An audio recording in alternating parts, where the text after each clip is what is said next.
안녕. 오늘은 어학연수 Q&A를 해볼 겁니다. 크게 어학연수에 대한 제 기본 정보, 비용, 어학원, 기타 정보 이렇게 크게 나눠서 말씀을 드려볼게요. 첫 번째로 어학연수에 대한 기본 정보를 말씀을 드릴게요. 저는 2월 초 설에 결정을 해서 유학원 2개를 상담을 받았고 둘 중에 하나를 결정을 해서 빠르게 진행을 하면서 3월 초에 출국을 했습니다. 어학연수를 하는 기간은 5개월이고 제가 거주하고 있는 나라와 도시는 캐나다 토론토인데요.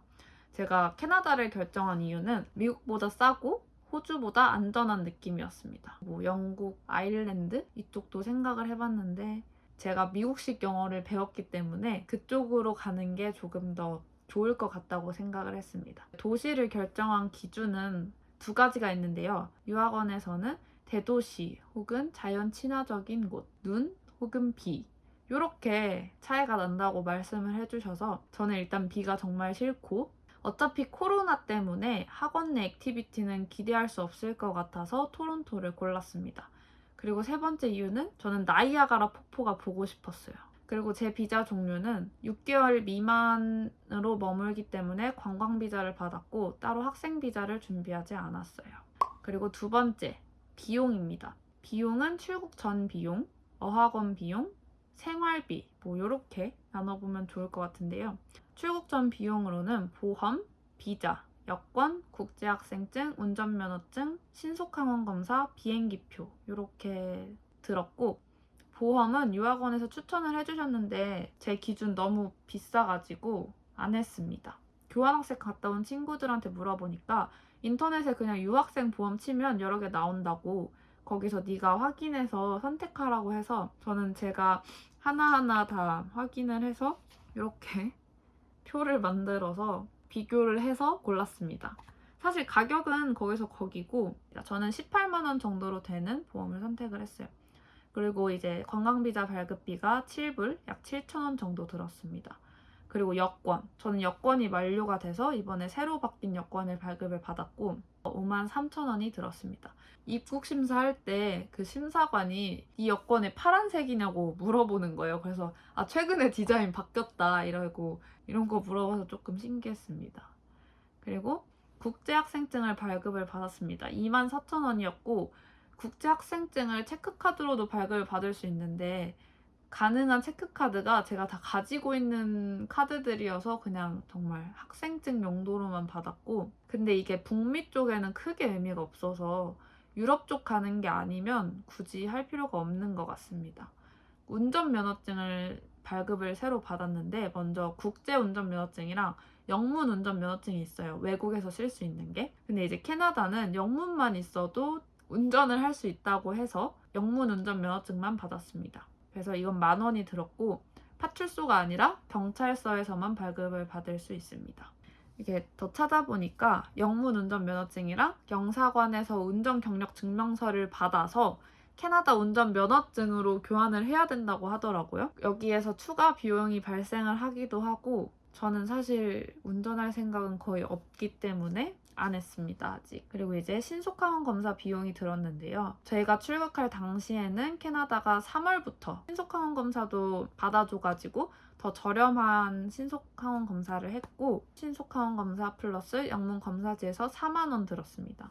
그리고 비행기표는 에어캐나다 왕복해서 155만 원에 결제를 했고 2번째 비용으로는 어학원 비용을 들 수 있는데 어학원 비용은 사실 상황에 따라서 기간에 따라서 어떤 시기냐에 따라서 많이 달라서 제가 이렇게 확실하게 말씀을 드릴 수는 없지만 크게 말씀을 드려볼게요. 학원 코스를 선택을 하셔야 되는데 제너럴, 세미 인텐시브, 인텐시브 이런 식으로 크게 3가지로 나뉘더라고요. 이거의 차이는 수업을 듣는 시간의 차이인데 제너럴이 수업 하나를 듣고 세미 인텐시브는 수업 2개를 듣고 인텐시브는 수업 3개를 들어서 끝나는 시간이 다 달라요. 저는 세미 인텐시브 코스를 선택을 했어요. 인텐시브 견적서를 받았는데 제가 생각한 비용에서 초과를 하는 거예요. 그래서 이제 세미 인텐시브 견적서를 받았더니 제 기준 합리적이라고 생각을 해서 이거를 선택을 했습니다. 학원마다 시기에 따라 프로모션도 많이 다를 텐데 제가 했던 시기에 제가 했던 코스로는 500만 원 안쪽이 들었고 개괄적으로 이 정도 들었다라고만 알고 계시면 좋을 것 같아요. 그리고 이제 생활비를 말씀드릴 건데 생활비는 크게 홈스테이, 교통비, 통신비, 내가 먹고 사는 생활비 이렇게 크게 나눠서 보시면 될 것 같아요. 홈스테이비는 한 달에 900불, 90만 원 정도고 아침, 점심, 저녁이 포함이 되어 있어요. 교통비, 여기서 먼슬리 패스를 사거나 그냥 충전해서 쓰는 그 교통카드가 있는데 학생용으로 사실 수 있는 분은 한 130불 정도가 드실 거고 일반으로 사시면 158불 정도가 드실 거예요. 그리고 제 통신비는 55불이고 이거는 한국에서 캐나다 유심을 사서 온 거기 때문에 픽스가 되어 있었어요. 그리고 이제 순수 생활비는 약 55불? 55만 원 정도를 생각을 하고 있었고 좀 더 풍족하게 생활을 하고 싶으신 분들한테는 이 정도가 좀 타이트한 버젯이라고 생각을 합니다. 그리고 이제 어학원에 대해서 말씀을 드려볼게요. 제가 다니는 어학원은 K로 시작하는 어학원입니다. 약간 공부하는 분위기의 학원을 추천을 받았고 두 학원 중에 제가 선택한 학원이 그 당시에 프로모션이 있어서 다른 학원보다 저렴했고 전체적으로 이 학원을 조금 더 강력하게 추천을 하시더라고요. 제 학원의 국적 비율은 남미 쪽 국가의 친구들이 정말 많고 그 다음에 한국인, 일본인 정도? 그리고 유럽 국가에서는 저는 프랑스 친구들을 좀 많이 봤어요. 이탈리아, 독일, 스위tzerland, 터키 뭐 요 정도? 지금까지 제 만족도를 보자면 저는 만족하는 편이고 한국인끼리 있을 때는 한국어를 사용을 하기도 하지만 이제 다른 국적 친구가 껴있으면 영어로만 대화를 합니다. 기타 도시나 이런 것들에 대한 이야기를 해보자면 일단 대중교통에서는 마스크를 필수로 의무로 쓰셔야 합니다. 제가 3월 초에 출국을 해서 이제 캐나다 3월 날씨 이걸 되게 많이 찾아봤는데 4월까지 겨울이라고 하면서 롱패딩이 필수라고 하는 거예요. 제가 여기서 2달 살았지만 2달 동안 롱패딩 5번 입었나? 잘 안 입었습니다. 그 정도로 춥지 않고 제가 롱패딩, 롱코트, 무스탕 이렇게 3개의 겨울 겉옷을 챙겨왔는데 그냥 코트만 입어도 버틸 수 있는 정도였고 사실 제 코트가 너무 무거워서 짜증이 날 때도 있었어요. 그래서 약간 쇼패딩이나 약간 가벼운데 따뜻한 후리스? 약간 휘뚜루마뚜루 입기 편한 겉옷을 챙겨오는 걸 추천드립니다.